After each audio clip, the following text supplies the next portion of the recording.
Chapter 7. The Prisoner of the Last Breath. In the dim lantern light of the Last Breath's brig, the battle finally gives way to uneasy silence. Behind iron bars stands Princess Zedali, the rightful heir to the astral empire. Though imprisoned, she carries herself with unwavering dignity. Before her stand Elena, Donny, Argent, and Oti, searching for answers after the fall of Lyra. Zedali reveals the truth behind the astral empire. Her brother betrayed her, banishing her from the empire so he could seize the throne alone. Their father's plan had been for them to rule together after his ascension into union with the ancient astral star. Instead, her brother began harvesting the magic of inhabited worlds to fuel that same star, hoping to ascend himself, and perhaps all astral elves, into beings of pure magical essence. Lyra is only the first world marked for sacrifice. She believes there is only one way to stop him. We must destroy the astral star before the ritual is complete. It is the only way. Doing so would almost certainly doom the astral elves' ancestral homeworld, but she considers sacrificing one world preferable to condemning countless others. Before anyone can respond, Captain Grimsod Garganhale enters the brig. Having upheld his end of the bargain, he reminds the crew that Zedali is now their prisoner, leaving her fate entirely in their hands. The discussion that follows divides the group. Elena remains deeply skeptical after everything she witnessed on Lyra, while Donny proposes a simpler solution. If Zedali truly seeks peace, she must promise never to repeat her brother's crimes should she one day reclaim the throne. Puzzled, Zedali asks, "And how would you make such a promise?" Donny smiles. Via a pinky promise, of course. Though unfamiliar with the custom, she accepts it with complete sincerity. Locking fingers with Donny, she gives her word.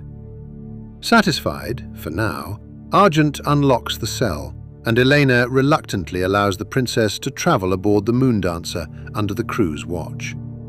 As they leave the brig, Argent wonders whether destroying the astral star must truly be the only answer. Perhaps another source of magical energy could preserve the astral elves' homeworld without sacrificing countless innocent lives. Oti dismisses the idea at first, but Argent reminds him that if the Druids became the people who saved an entire civilization instead of destroying it, they could forge an alliance unlike any seen before in the Astral Sea. For the first time, Oti stops to consider that there may yet be a future in which no innocent people have to die. With fragile trust beginning to form and an impossible journey ahead, the crew departs the Last Breath and returns to the Moondancer, carrying with them not only the rightful heir to the Astral Empire, but the first real hope that the coming war might end without the destruction of an entire world. With Princess Zedali now traveling under the crew's protection, preparations are made to leave Lyra behind. Before the Moondancer sets sail, Elena asks the question weighing most heavily on everyone's mind. How much time do they have? Zedali cannot answer with certainty. The ritual her brother has begun has never been attempted before, making any estimate little more than an educated guess. A world much larger than Lyra might take close to a year to drain completely. Lyra, however, is far smaller. If fortune favors them, they may have as much as 4 months, but even that is impossible to know. Before the ships part ways, Captain Grimsod Garganhale approaches Elena with a practical problem. Having lost the mage responsible for attuning to the Last Breath, he needs another spellcaster to maintain the ship's magical systems. Half-jokingly, he asks whether he can borrow Flapjack. Elena immediately refuses. Instead, she points toward Topola. Grimsod cannot hide a small smile. Topola simply sighs. As Grimsod's ex, spending the coming weeks aboard his ship is hardly her first choice, but she knows she is the best person for the task. Reluctantly, she agrees to remain aboard the Last Breath, while the Moondancer continues toward Doomspace. Before the ships separate, Grimsod proposes one final evening together. The two crews gather aboard the Moondancer for a game night, determined to forget the coming war for a few hours. Dice roll across wooden tables, cards are dealt, and small fortunes change hands. Some sailors leave richer than they arrived, while others lose nearly every coin they dared to wager. For one evening, laughter echoes through the ship, reminding everyone that life continues even in the shadow of war. As the voyage continues, conversation turns toward the future. With Princess Zedali now at their side, the crew hopes they may finally unite the fractured factions of Wildspace against the Astral Empire. Whether those alliances are built on trust or necessity matters little. Every ally could prove decisive in the conflict to come. The Astral Sea itself offers a welcome distraction. Standing on the deck beneath an endless canopy of stars, the crew watches immense astral whales drift silently through the void, while radiant unicorns weave gracefully around them like living constellations. For a few precious moments, the horrors of Lyra seem impossibly far away. From the corner of Donnie's eye, something moves in the distance. From Wildspace, an immense crimson dragon glides silently through the darkness toward the Moondancer. Its wings barely beat as it closes the distance with effortless grace. Only when it draws near does the crew realize the dragon is not alone. Someone is riding upon its back. Moments later, the colossal crimson dragon circles the Moondancer before a lone rider lands gracefully upon the deck. The warrior introduces herself as Salen, a Githyanki warden patrolling this region of Wildspace. Clad in polished silver plate, she questions the crew before explaining that reports of illicit activity have reached her patrol. As protocol, she must inspect both the ship and its crew for signs of Mind Flayer corruption. The request immediately alarms everyone. Princess Zedali is hidden aboard the Moondancer, and revealing the rightful heir to the Astral Empire could create dangerous complications. Thinking quickly, Elena notices a spark of mutual attraction between herself and the stern warden. Rather than argue, she invites Salen to continue the conversation privately in the captain's quarters. I think we might benefit from some privacy. I am sure we can find a way for mutual beneficial terms. Let's go to the captain's quarters to discuss terms. Salen hesitates before agreeing with a sly smile. As the two disappear below deck, Donnie is about to comment when Argent quietly silences him with a whistle, deciding the distraction is working well enough on its own. While Elena keeps Salen occupied with a performance which bards will sing of for ages to come, Argent tries to disguise Zedali with a sailor's robe. The princess immediately refuses to wear something so filthy. Instead, she joins Argent and Oti at the stern, where Salen's crimson dragon rests.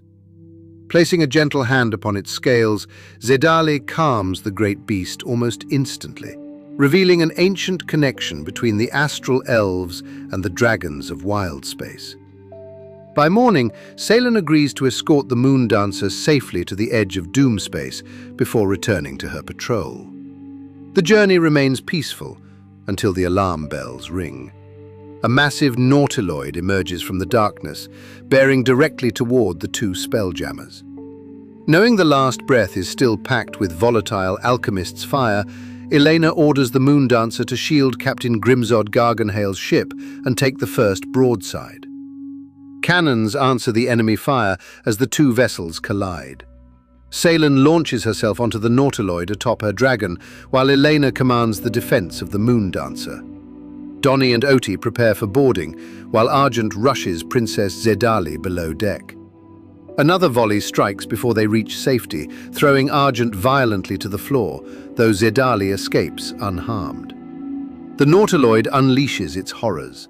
3 mind flayers led by a powerful commander direct swarms of Kuatoa, Grells, and intellect devourers across both ships. A mind flayer freezes Argent with a psychic assault, while Donnie leaps toward the enemy vessel, nearly missing the jump before punching straight through the hull and hauling himself aboard. Commodore Crox is nearly killed by another mind flayer before Oti's lightning breaks its concentration, allowing Argent to save him at the last possible moment.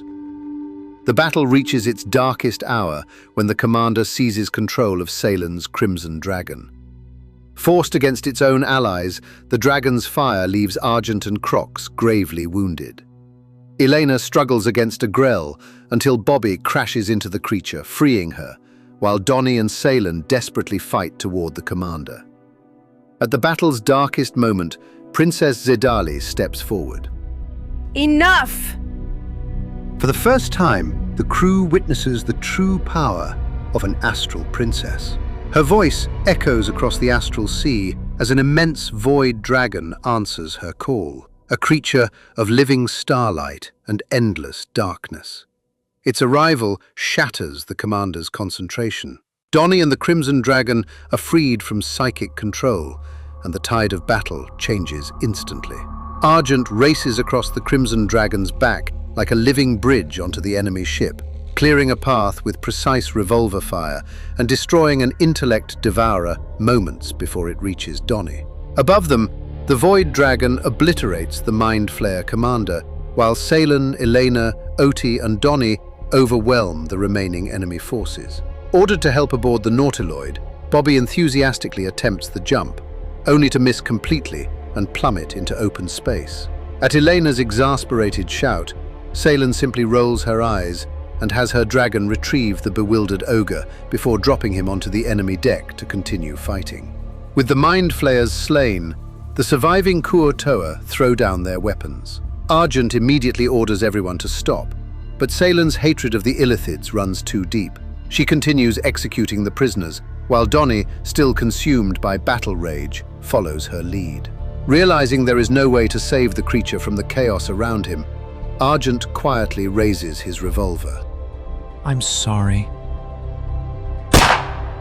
Argent sheds a tear for the misunderstood creature as the single shot between its eyes ends the creature. After the battle, some of the crew suggest salvaging the Nautiloid, but Ceylan refuses. Anything touched by the Illithids must be destroyed. At her command, the Crimson Dragon reduces the grotesque vessel to a drifting inferno. The following days are spent repairing both ships and tending to the wounded. With Ceylan guiding them safely onward, the crew eventually sights a vast astral vortex dominating the horizon.